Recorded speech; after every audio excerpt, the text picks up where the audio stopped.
I want to invite Michael Losurdo up, because this is a guy about 5 years ago came in and sat over here, and he didn't know God. His picture's in the back room because he was one of those who came in here who was absolutely unconvinced. And now God's got his heart, and he's living as a witness for the glory of God. And Michael, do you mind taking a minute and just sharing your story with us? And we'll close.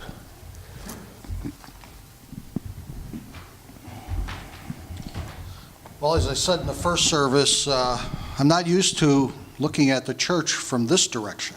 So my wife's going to make sure we cover the entire message here this morning. As Kurt said, you can see my picture in the RTM Center. It's called Unconvinced. And I was truly unconvinced. And I went from unconvinced and through the grace of God to believing that Jesus is my Lord and Savior over about a 5-year period. But the whole thing of learning a story is telling that story, and I basically say it from the beginning. I was born and raised a Catholic, and I'll just leave it at that. My mom died when I was 8 years old, and my family put her up on a pedestal and never spoke about her again because they were concerned about hurting the kid. Her death was a real pivotal point in my life. I went to Catholic grade school and Catholic high school, 3 years of Latin, and felt no connection whatsoever. Married to my wife, Chris, in 1971, and I can honestly say I was not a godly husband. September 14th of 99, I lost my job because of internet porn. And that was the worst and best day of my life, because without that day, I would not be celebrating 18 years of recovery from sex addiction. January 2000, Chris was diagnosed with breast cancer. So I spent the next year helping her with her recovery while continually working on my recovery.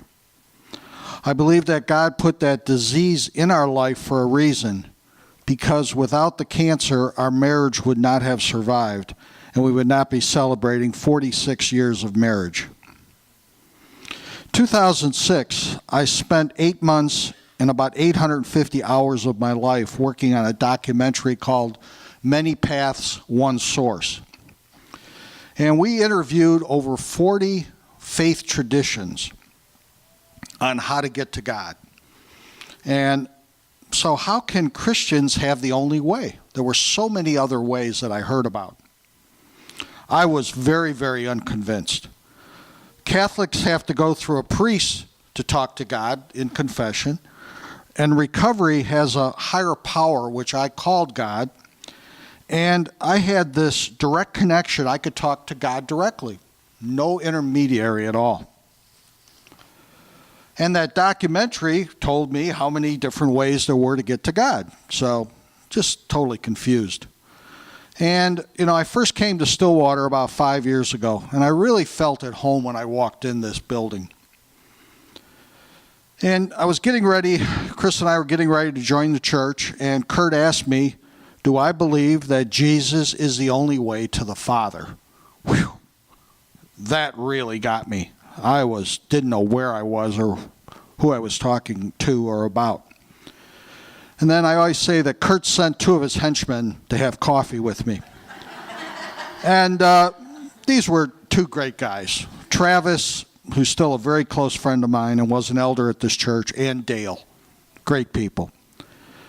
So I was just really confused about the whole Jesus thing. Well, I never really got the Catholic priest thing because, especially confession, I never, in recovery I had that direct connection to God. And now I'm told that I have to go through Jesus to get to God.